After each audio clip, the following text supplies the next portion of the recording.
want to say a special thank you to Kelly Main, the chair of our Ecosystems and People Work Group, and Sarah LaPuma and David Southgate, who have really helped to make this event possible. And I want to give Kelly and that team a chance to introduce themselves and kick us off here today. So thank you so much. Thanks, Kristen. Hi, everyone. My name is Kelly Leilani Main. I'm the Executive Director of Buy-in Community Planning, and I'm also the chair of the Ecosystems and People Working Group. And the Ecosystems and People Working Group is a coalition of kind of like-minded people who are interested in exploring the intersections between ecosystems and ecology and the environment and conversations around climate migration and social justice and equity. We're doing, first and foremost, this Community Land Trust series is really what proves to be potentially an interesting model for having more closer and more meaningful relationships between people and land, even the places that they might be leaving behind. But we have a lot of other ideas for exciting projects this year. And I really encourage those of you who might be interested in diving a bit deeper into this subject to reach out and join our group. And with that, I really want to pass the microphone and the spotlight over to David Southgate and Sarah LaPuma, and just thank both of them so much for their leadership in bringing this event forward, and David for connecting us with Estrella and the rest of the CMP ENLACE project. And with that, I'll turn it over to you. So thanks so much.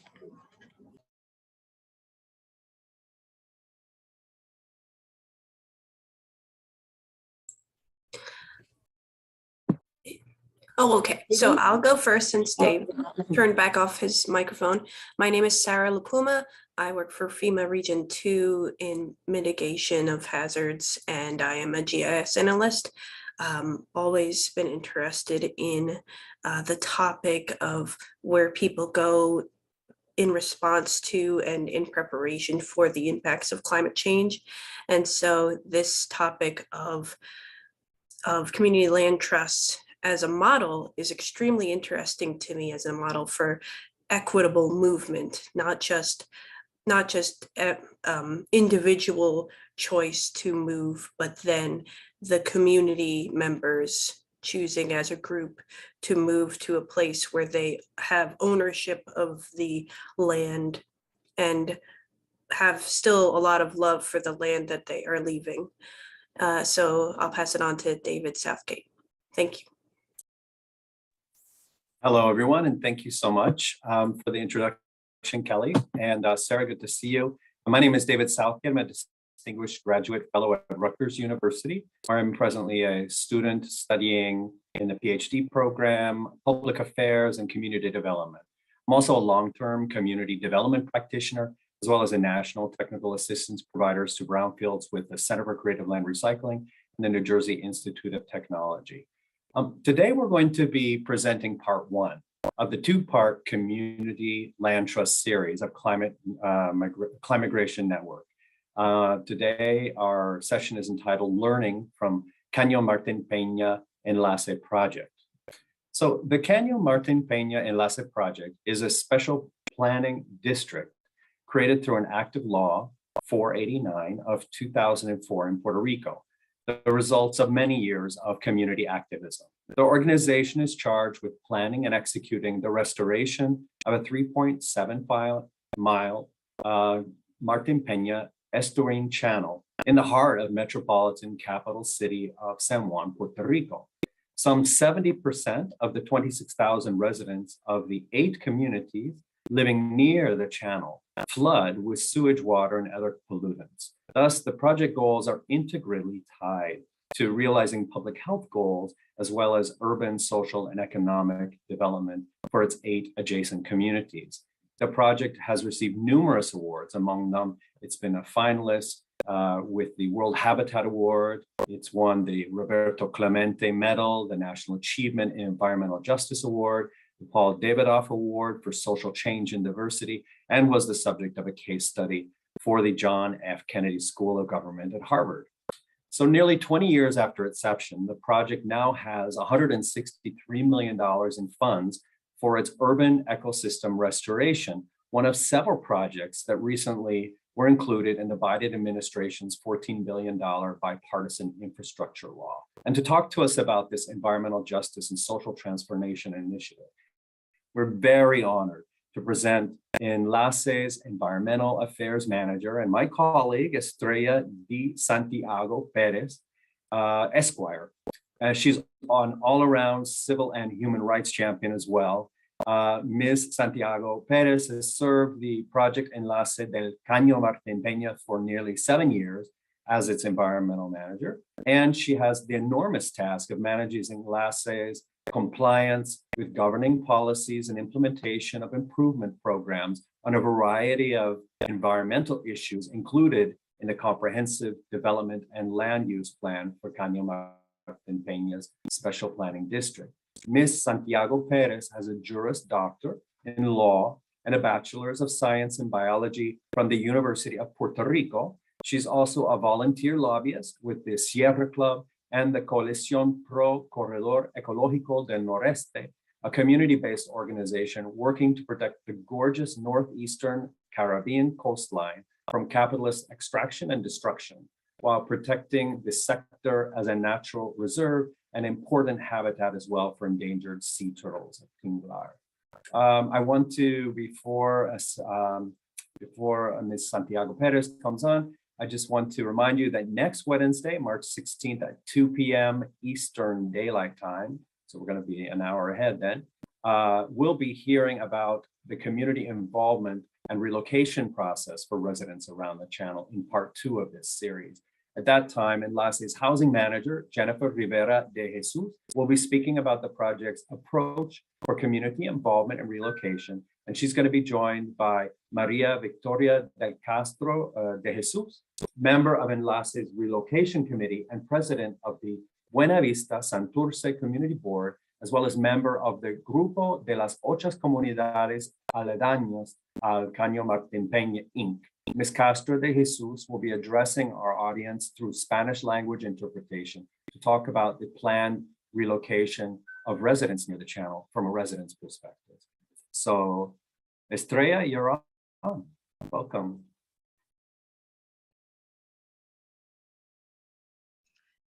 Well, David, thank you for that great introduction. And I want to, first of all, say thanks to Climate Migration for working with us for these webinar sessions. And I hope that it serves as a model of what we're doing in San Juan, Puerto Rico, but also I would love during the Q&A session to learn more about the work that you do. So I appreciate it. I just want to mention that I used to be a community lobbyist. I am not right now because I'm a public servant, but that experience with Sierra Club definitely helped me shape a lot of the public policies mind frame that I implement today. And I also want to thanks the work that David does in Puerto Rico, Sarah, Christine, and all of the other members, and Maggie as well for all the things that they've been doing. So having said that, I'm gonna share my presentation. Let me time myself because if you let a Puerto Rican talk, she can talk for hours. So first of all, the communities in which I work with, our communities are organized, and I work at the ENLACE project. The ENLACE project is an umbrella that encompasses 3 main organizations, which is the Corporación del Proyecto Enlace del Caño Martín Peña, the organization that I work, which is a public corporation in charge of implementing all the public policies and projects included in a comprehensive development plan that was approved in 2004, and that has been recognized for its participatory design component. This comprehensive development plan was prepared through over 700 community activities, including community meetings, assemblies, workshops in a 2-year period.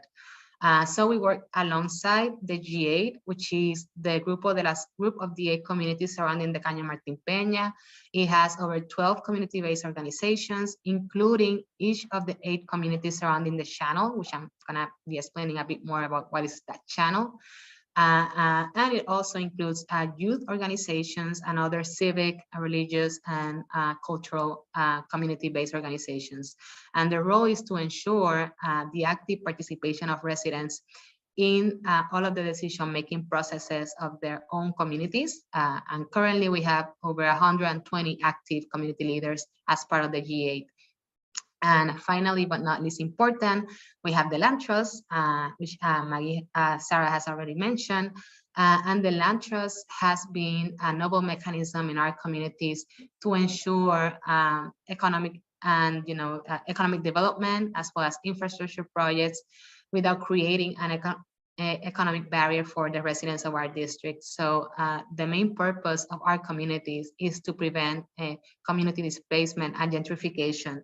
This land trust was created in 2004. I'm going to be talking a bit more about it, but I just wanted to let you know it was created in 2004. So the communities had already been foreseeing how gentrification usually ties in with disaster recovery, with development of an area. So they wanted to be the main actors and actresses in all the decision-making process, and they wanted to make sure that if we're gonna be improving the infrastructure, the housing, and the ecosystem of the area, they were also participating on that and also benefiting from that, those projects. So these are the main entities, but we have added a multiple set of allies and collaborators over the past decades, over 400 allies and collaborators. Now we are adding climate migration to the mix, as well as advisory boards, government, and other stakeholders. Just if you don't know where Puerto Rico is, here it is with that big flag, and some information about the context of Puerto Rico, and now going into the Caño. So when you hear about the Caño Martín Peña is a tidal channel that connects the eastern portion of the San Juan Bay estuary system with the western portion of the San Juan Bay estuary system. This estuary is significant for Puerto Rico because it covers a range of communities, over 30 communities and barrios in the northern sector of the main island, because Puerto Rico is an archipelago. Over nine municipalities of Puerto Rico, and it also has a invaluable ecosystem component. It covers over 33% of all of the mangrove forests of Puerto Rico. It is habitat for multiple endangered species of animals as well as plants, and is also an important wetland for the island of the mainland of Puerto Rico. It's so important that it has been recognized by the EPA. This estuary is part of the Urban Waters Federal Partnership, which covers multiple urban water bodies throughout the whole United States. And it's also the only tropical estuary within the National Estuary Program of the EPA. And right in the heart of this estuary, we have the Caño Martín Peña, as you see, the tidal channel, and the 8 communities, 4 north of the Caño and 4 south of the Caño, and also Cantera. Just to give you a bit of historical context, why are these communities located in what used to be a wetland? So exploitation or use of the wetland is not new in this area. Since prior to the U.S. Coming to Puerto Rico, the Spanish government had already been using, constructing different infrastructure in this tidal channel. Then in the 1900s, there was an overexploitation of mangroves for firewood and charcoal. Then we had a disposal of sediments in this area as part of the San Juan Harbor project. And then in the 20s, there was sort of like a policy of removing mangrove, because there was this, at the time, mistaken belief that the mangroves attracted malaria mosquito. So as part of that, you know, those promotion of eliminating mangrove, which we now know the high importance of mangrove for ecosystem, for erosion control, for storm adaptation. But at that time, you know, that there was not that much knowledge. Well, then there started a development process, a filling of the wetland, and construction of settlements within the Caño Martín Peña. The first houses that were built in these communities were built by the government in Barrio Obrero Oeste, which is the oldest community. It already has over 100 years. After that, there was intense settlement of the margins of the channel as a result of the migration. A lot of Puerto Ricans were migrating from rural areas of Puerto Rico to the city, metropolitan area of San Juan, looking for better opportunities, because in the 20s and 30s, we had two major hurricanes, Hurricane San Felipe and San Ciprian, which caused massive deaths and also massive loss of agriculture, which was the main economic venue for Puerto Rico. So there was also an industrialization process, and basically people started occupying lands to build their houses in the metropolitan area. And that's how a lot of you know, the antecessors of our current residents came to live to the Caño. In the 80s, the western portion of the Caño Martín Peña was dredged by the U.S. Army Corps Engineers and the Puerto Rico Transportation Department. And then in the 2000s, the ENLACE project was created in order to ensure the participation of residents in the continuation of that dredging and ecosystem restoration of the Caño, as well as the implementation of multiple projects within their communities. We are, our residents, as you may imagine, living right in the Caño, have a very specific frontline economic profile, low annual income. We have high population. We've lost a lot in the 2010 census. We used to have approximately 26,000 residents. The newest census, 2020, it's approximately 11,000.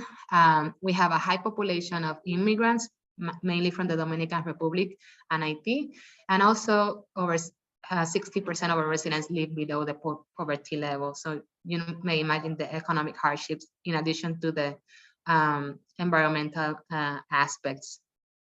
So this is an image of how that settlement process I was mentioning before has led the Caño Martín Peña to lose its width and its depth, from it being navigable, giving access to Old San Juan, to the ocean through San Juan Bay, all the way to the ocean at the east portion in what is called Loíza municipality. Now, basically, there's no connection. So the Caño is completely obstructed. It's obstructed, sorry, with sediments, debris, and trash. In some areas, so much so that you can basically cross it by foot from one side to the other.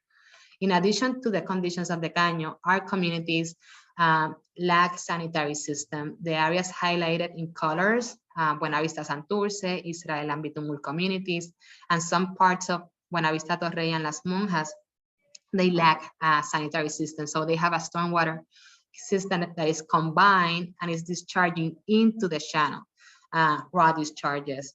You may imagine the impacts that having these raw discharges into the water body has to the ecosystem, but also to the public health, because since these communities don't have adequate infrastructure, because the stormwater system is overcharged, carrying both rainwater and also carrying raw discharges. The potable water system, it's it's old, almost obsolete. So all of these issues also have an effect in terms of public health for our residents. And we've done studies that show that thanks to the collaboration of multiple educational institutions, like the School of Medicine of Ponce and the School of Medicine of the University of Puerto Rico, as well as the ICANN Mount Sinai School of Medicine. And we're also currently doing some studies with the EPA and Columbia University. So just by living in the Caño, you have a higher prevalence of asthma, gastrointestinal diseases, skin allergies, among other diseases, because you're continuously being exposed to flooding. And this was even before Hurricane Maria. And just to mention, we don't need to have a hurricane or a storm in our communities to get flooded.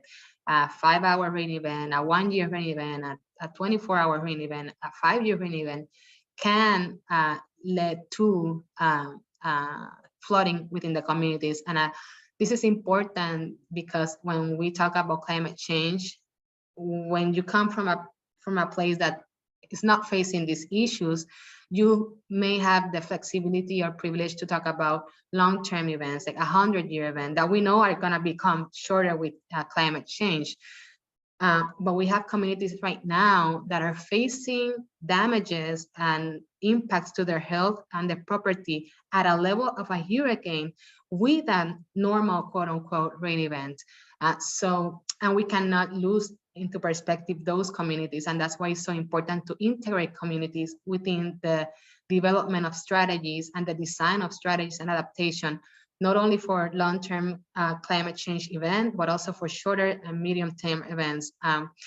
And I have to say this, I was in a meeting with the community leaders not long ago, and we had a community leader, her name is Awilda, and she was talking about resiliency. And I'm talking about it now because I'm gonna talk a bit more about the hurricane. And you know, resilience is a term that always comes up when we talk about climate change, about adaptation, mitigation.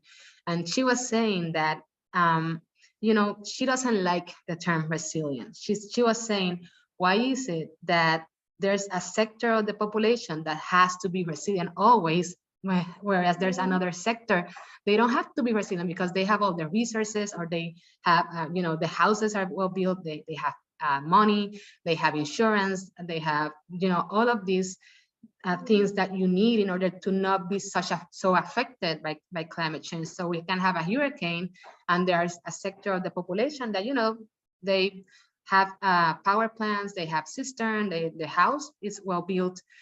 So the impact to them is not as severe as a community that, you know, this type of events, they fall back and have to fight to get up again.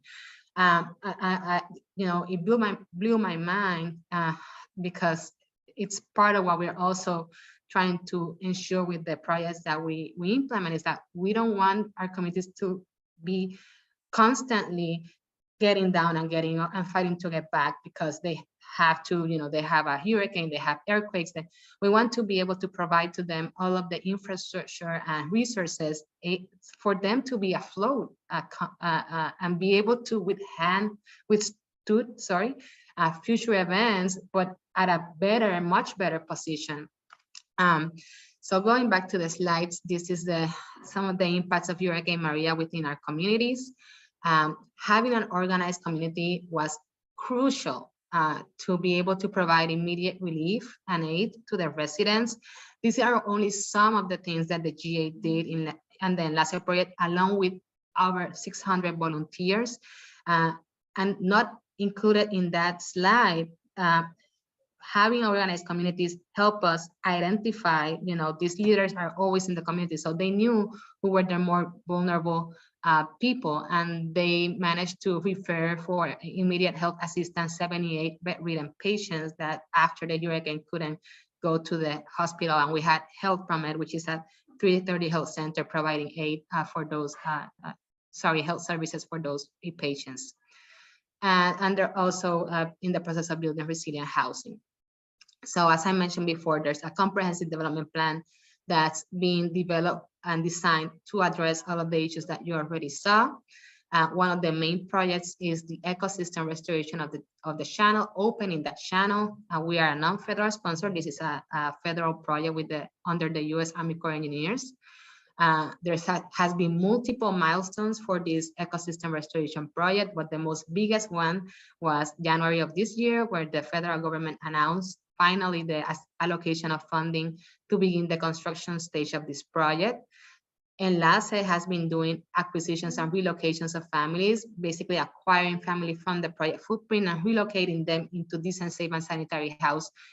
Our goal is within the communities if they chose to, and that's when the land trust comes in order to provide us land and housing available for families that need to be relocated.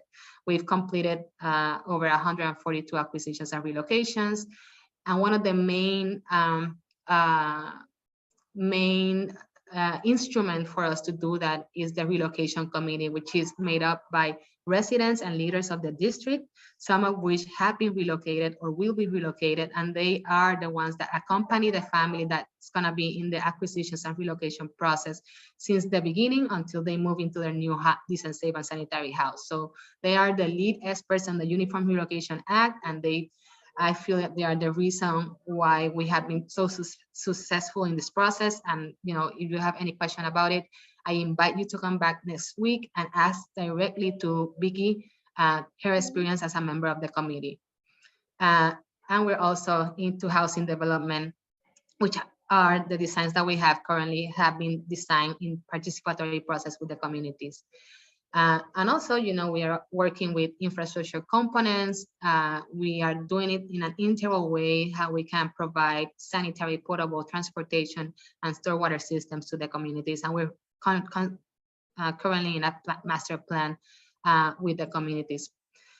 The land trust. So as I know that you have a lot of interest in this land trust is our way, as I mentioned, to prevent gentrification and promote that the communities benefit from all of the projects that are implemented. Basically, how it works is that the land trust manages over 200 acres of land. Each family within that land trust has a surface right.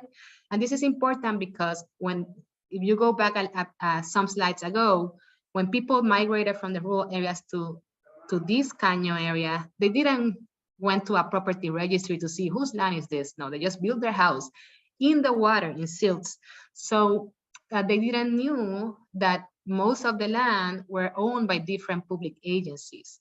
And as you may know, building in public agencies, in lands that are from public agencies, you are exposed to eminent domain or condemnation. So through the law that creates the land trust, there's a transfer of lands from these public agencies into the land trust. So now these families are protected because they are now owning collectively that land. This land cannot be sold because the main reason is to ensure the permanence of the communities, but each family can mortgage, sell, or give in inheritance their structure with the surface right.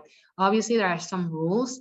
For example, the land trusts have a first option of buying to ensure that we don't have speculators coming in and buying it and then developing complexes here. It's been a long process. In order to make this successful, we had to ensure that people were the residents were the one designing the structure of the land trust. So in 2016, 2008, there was a process of structuring how the land trust was going to work and function. In 2009, the first board of trustees, which are members and residents of the district, was enacted or assigned. And then there was that land transfer that I mentioned before from public agencies to ENLACE and ENLACE to the land trust. In 2009, there was a law that was approved that reverted ownership of the lands back to the public agencies. So the lands were taken from the land trust. So the communities had to fight because they have now a land trust with no lands. And that fight took years until 2013 that they managed to get back the lands that they lost through that amendment to the law. And right now, we're in the fideicomiso, so it's in that process of granting surface rights of families and also, building homes within their lands. So, I mean, I just would love to hear more about the questions that you have, and I can give additional information in that Q&A. And I already see I put the logo here. Don't worry, this logo is not because I want to block someone. It's just because I forgot to delete it from the slide. I'm so sorry. These are some, the reason why the land trust exists is because people here are very proud of their community, and they want to help themselves and also help from the community, the Puerto Rico as a whole. This is a model not only for the Caño, Martín, Peña, but for other communities. And the land trusts have been doing multiple exchanges with other communities in the United States, in Latin America, that can face the same displacement issues. And it won the United Nations World Habitat Award in 2015, 2016, precisely because it's a very novel mechanism to prevent gentrification in highly urbanized areas. These are some housing that has been developed within the land trust lands. And also, just to finish, we also have multiple programs that are implemented through the different organizations of the ENLACE project, including the land trust, like community gardens, adult literacy, environmental awareness programs at an elementary school level, at a high school level as well.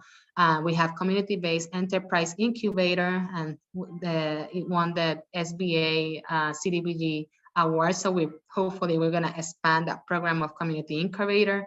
We have violence prevention programs, adult literacy, as I mentioned before, which is a one-year commitment. The youth in the Caño, they have voice and they have a vote. So they participate in all the decision-making processes, and they are organized as well within their own organization, which is LIHAC, Líderes Jóvenes en Acción. Here you see some members of LIHAC. We have been adapting to COVID in order to ensure the continuation of the community participation processes, including the community assemblies, because the GA, they have voting every 2 years, and this year was voting, last year was voting, and it was amidst COVID, so we had been adapting for that. And also multiple other initiatives like Artisan Market, as I mentioned before, workshops for the infrastructure master plan, and programs for the elderly population, because we have a high amount of adults ages 60 and up. And just to let you know, the committees have been also active in providing support to their peers and neighbors during COVID, because it hit us hard in terms of economy as well as public health. So these are some of the members of the G8, and I just wanted to say thank you for your attention. And if you have any question or you need any clarification about the information that I provided, feel free to ask away. Thanks. Wow, that was wonderful. Thank you so much, Estrella, for that explanation of an inspiring and noble way to prevent gentrification while helping residents move to safe, dignified, and healthy housing that they can own. They own the land, but they also own it collectively with the entire community. So that is wonderful. And all while restoring the natural environment that everyone there loves.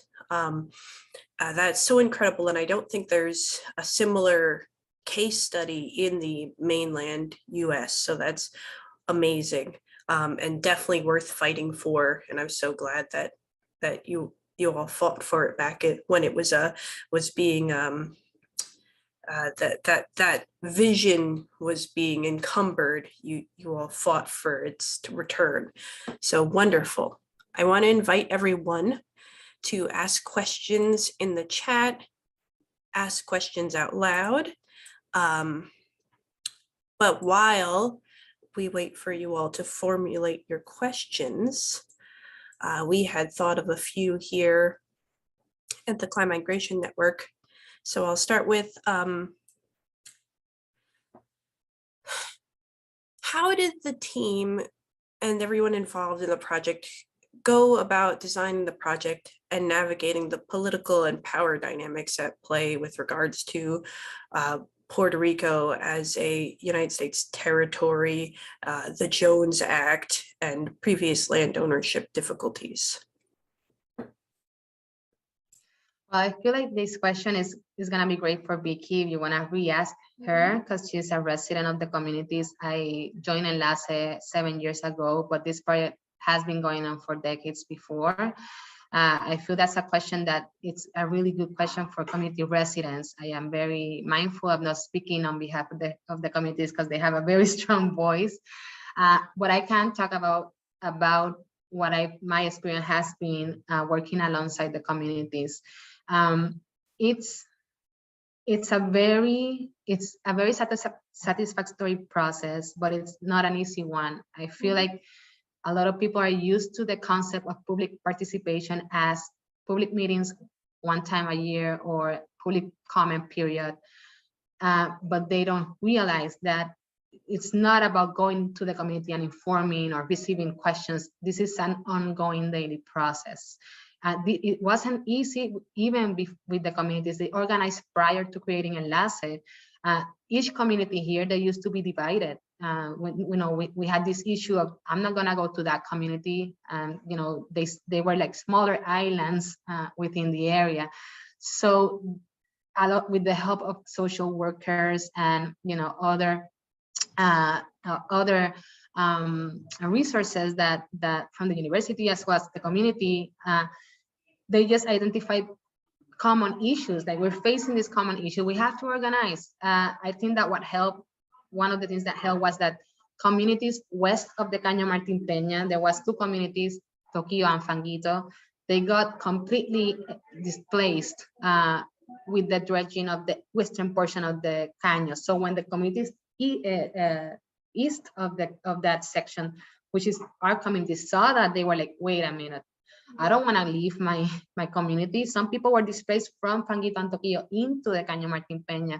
So that also motivated that we need to organize ourselves. And I feel like there was also a sense of solidarity, which is very common in Puerto Rico, and you can probably see it after every, earthquakes, hurricanes, people naturally come together to help each other. So that process of organization, which Vicky can explain more, happened before they decided, okay, now we need institutions.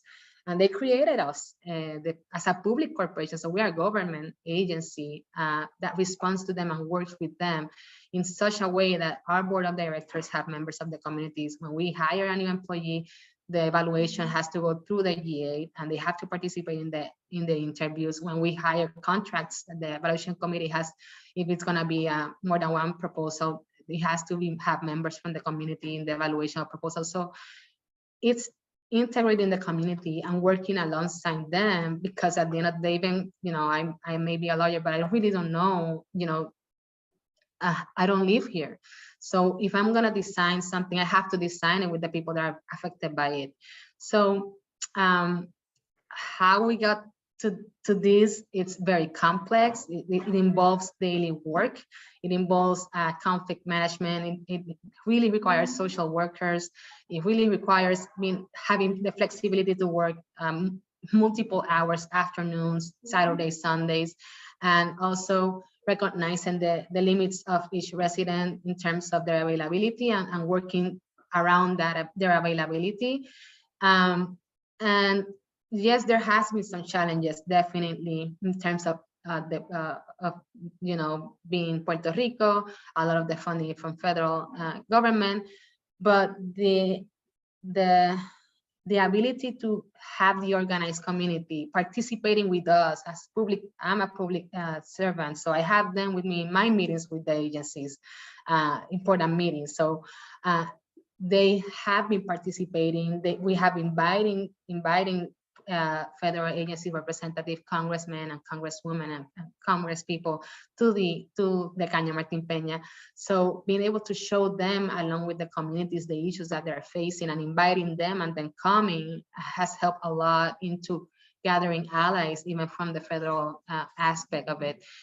There's multiple challenges still, but I feel like now that since we have that component of community participation, of all active participation in all of the processes, in comparison to maybe other communities, we have had access to being able to meet and make specific asks at levels that you couldn't even imagine in terms of the government. At a community level, and that's why I say this question, I feel like you can ask it to Vicky. They can talk a bit more about the work that they have had to do to, assess multiple aspects in terms of not only the Jones Act, Oversight Board, the relationship between Puerto Rico and the United States. There's a lot of work that has been done within the communities and the youths as well, promoting critical thought to not only understand, but also design mechanisms to be able to, take that into consideration. I hope that it sort of like answered that question. Yeah, absolutely. It's really complicated, but I can see how much effort everyone put into it to really make sure that the community was involved, and that's incredible. We have a question from the chat. Carrie Hewlett asks, how did the government take away ownership of the land in 2009? What kind of legal mechanism were they able to use? And was there always a threat they might do this, or did it come as a surprise? So that's a really good question. The land trust was created through law. So instead of typical land trusts where they buy the land, in our case, the community didn't have to buy it, because through the law 489, those lands that were owned by public agencies were transferred to ENLACE for transferring to the land trust. So it was always, we always knew, since it's a law that can be amended, that amendments to the law were a possibility. I feel that in that political context in 2009, which I wasn't in ENLACE, there was a sense that it could happen due to some expressions of, at the time in terms of government. So I don't think it was a surprise. And, even now they're still aware that that can be a possibility, because that's the risk of not being able to buy the land. You're exposed to amendments. So you have to be always vigilant on what are they proposing in the legislature? Are they going to amend our law? So how did it happen? Basically an amendment to the law. They amended the law that creates the land trust, and they did not eliminate the land trust. What they did is literally amended the provision or article that had to do with the transferring on law and reverting that ownership back to the agency. So it was just an amendment that was proposed in the legislature and was approved. So yeah, that's how they did it. And then the community had to, organize. There was other communities that joined. They were protests. There was multiple, it was years of fighting that. I think that even in the legal courts, they tried to fight it. And finally, they managed to get a new amendment to the law in 2013 to revert that back to the. Yeah, so now they know that is a possibility that could happen, so that they always have to be vigilant about it. Right, that's excellent work and activism on the part of the community. Joanna Lavecchio, you had your hand raised. Would you like to say your question aloud? Oh, I think you just answered a whole bunch of them as I was thinking, but I think this is such an interesting case of like the value of taking time to co-design, like what the real meaning of co-design is. We use that term a lot. And I think that this project is such a good example of what that means.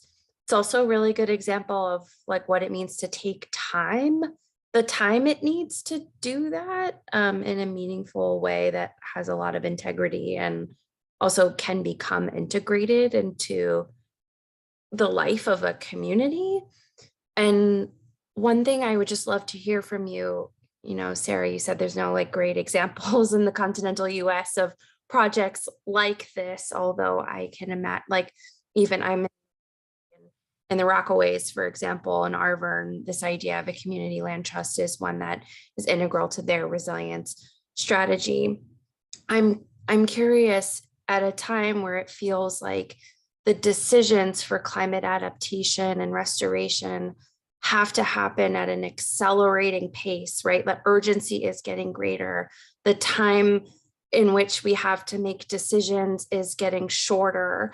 And yet the moment demands, like the time it takes to build trust and process like the ones that you just shared with us, like what advice would you give to communities or to policymakers to balance the sense of urgency and oftentimes the engagement constraints and pacing or resourcing that is not necessarily there to do the type of work that you're describing, and yet the enormous value and need to really take time to do the type of work that you're describing? Like, how would you advise other communities to keep those two things in balance?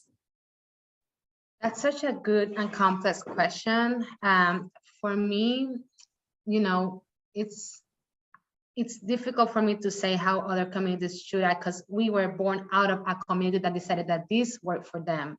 So there's not going to be an organization coming from outside and saying, you know, you should do this or that. Even the land trust, which has worked for us, may not work for other communities. It's a process of, it's a community organizing process of engaging with the residents and then leading them to decide what worked for them. How are we going to adapt to climate change?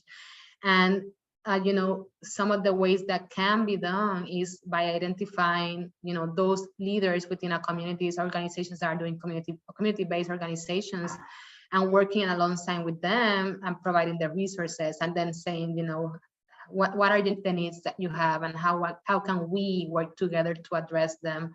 And you know, it's I don't doubt that it's been done. You know, communities have always been facing challenges, so they have adapted and created, and they're working. Maybe we don't see a nonprofit because, you know, they don't have to be a nonprofit. You know, that's also like a thing of the formalization of the fight, that if you don't see a nonprofit, people maybe don't think, oh, they're not organized or they're not doing work. But then when you live with them, it's like, oh, they're organized. Like Doña Ana knows everybody in this. When there's a lack of water, they suddenly, all the neighbors know what to do. So it's going into the communities with the resources that you have. If you have identified any community that you think may have a need, and then work alongside them.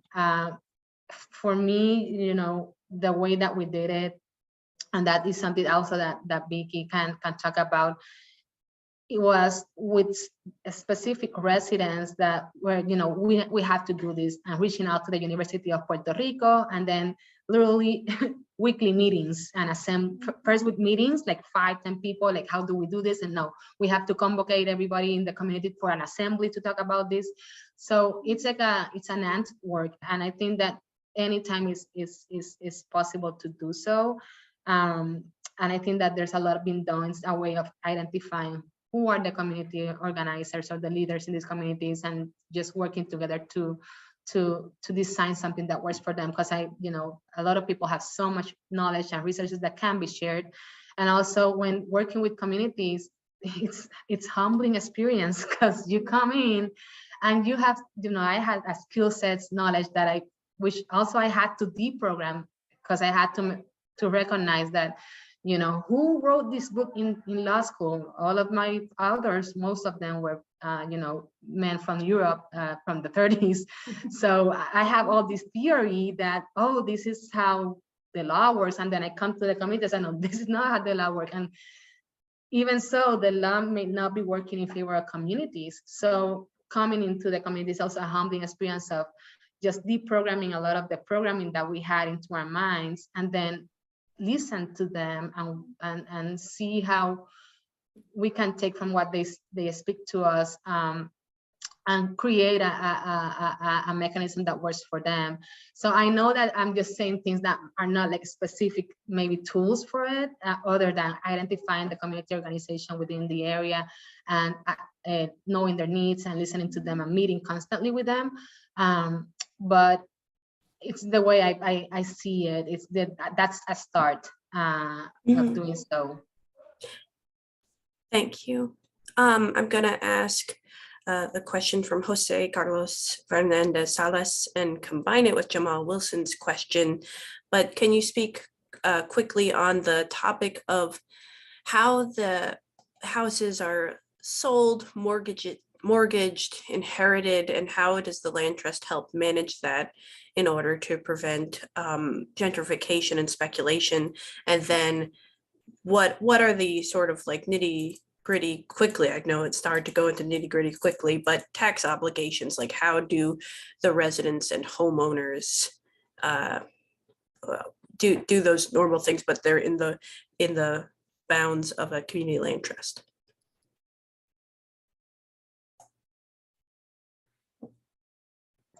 Yeah, I'm gonna start something and then Jennifer may chime in. One of the benefits of having a land trust that was created through law is that they are exempt from the payment of certain taxes and contributions. So in terms of, cream or internal revenue, they don't have to pay it. So there's some exemptions that apply to them because they're a nonprofit, which allows them to be able to build new houses without having to pay certain taxes. In terms of the houses, Puerto Rico, let me go a little bit back. Puerto Rico, similar to, I think it's Louisiana, we have a civil code. That's why I don't know if the surface rights instrument is something that other states have. So our civil code, which is from the Spanish, from Spain, coexists with the common law. So there's a figure with that creates a whole diversity of other things, because when the common law is in conflict with the civil code, then there's gonna be a process. But in our civil code, there's an instrument called the surface right, which is a legal instrument, like a lease, a deed, that gives you right to do anything from the surface of the land up. And if there's something in the common law like that, please let me know. So that's a recognizable instrument. And the family, when there's a family in the land trust, what they are given is a surface right that they go to the property registry and is registered and recognizes them as proprietor of this right, that lets them build, sell, or mortgage their land. The land, since they're living in land trust of the lands of the land trust, they have to abide by the rules, like horizontal property or other HOA. I think that, I'm not gonna say, I know HOA may cause some stress, but it's similar in the sense that in order for them to sell the structure, let's say they want to sell it, there are some rules they have to follow. They cannot sell it to like a big developer. So, and those rules are established in the reglamento, in the policy regulation of the land trust. And all the members were the ones that decided what were going to be the rules for the regulations. And Jennifer, I don't know if you want to add something else. Yes, she's going to add something else. Hi everyone. Sorry. No, okay. So also, as Estrella says, there's the deed that recognizes the relationship between the community land trust and the families that are owners of the houses. But they also have internal regulations about how they're gonna work this out, right? So all the families that are part of the community land trust, they have their own meetings, their own regulations. They have to abide by them, right?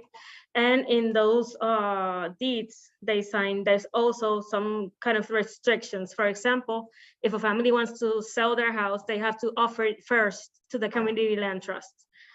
So that's part of the an alternative to not prevent, again, gentrification. Other people from the outside with more money, with other resources, can buy into the community land trust. So there are some restrictions that protect them. That makes sense. Thank you so much, Jennifer and Estrella. Oh, that was really informative, and I'm very excited about what we're all going to take back from learning from you.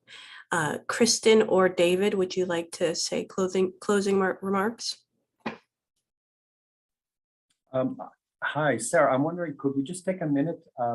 There's a Miss Bhuba Gupta who had her hand up for a little bit and didn't get called on. Don't know if she's still there, or if she wanted to ask a question. I can jump in if I still have time. We were going to take your question. I wrote to you in the chat for next sorry about week, that. but we would ask your question first. Sure, oh, okay. I can wait. Okay. Yeah, because all right. yeah, please come to the next one as well. It's really nice to see you, Rupu. Thank you. Okay, Thank you, thanks. David. I'm glad no problem. We'll see you next week. And about next week, so just a reminder, remember that this Sunday, we've got a time change in North America, but that doesn't apply to Puerto Rico, which is always Atlantic Standard Time. That means that next week's meeting on Wednesday, March 16th, will be at 2 p.m. Eastern Daylight Time, which is also 2 p.m. Atlantic Standard Time. And we're going to be hearing more about the community involvement and relocation process, both from the ENLACE housing manager, Jennifer Rivera de Jesus, as well as a community activist and resident who's very involved in this relocation committees and processes, Maria Victoria Castro de Jesus, and she'll be speaking in Spanish, and we'll be hearing her through Spanish language interpretation, which will be really great, and she'll be able to hear our questions in English, translate it to Spanish, and respond in Spanish, and we'll hear her response in English. This is really great. Thank you, Christian and Climate Migration Network, for making that happen. Yes, and we thank, and I think Patrick Welch is on here today, we thank our partnership with the Lincoln Institute of Land Policy for helping to make that interpretation possible. So grateful. Wish we could have a whole nother hour to talk about this. I wrote down a ton of questions, but wanted to let others ask questions, but it's just such a rich project. We are so grateful for both of you for joining us. And just want to say that if there are new folks here who haven't interacted with the Climate Migration Network before, and you're excited about what the Ecosystems and People Work Group has lifted up here and where they're going, please reach out to us. We would love to talk to you about getting more involved. So thank you, everyone. And we look forward to next week's presentation. Gracias. Thank you.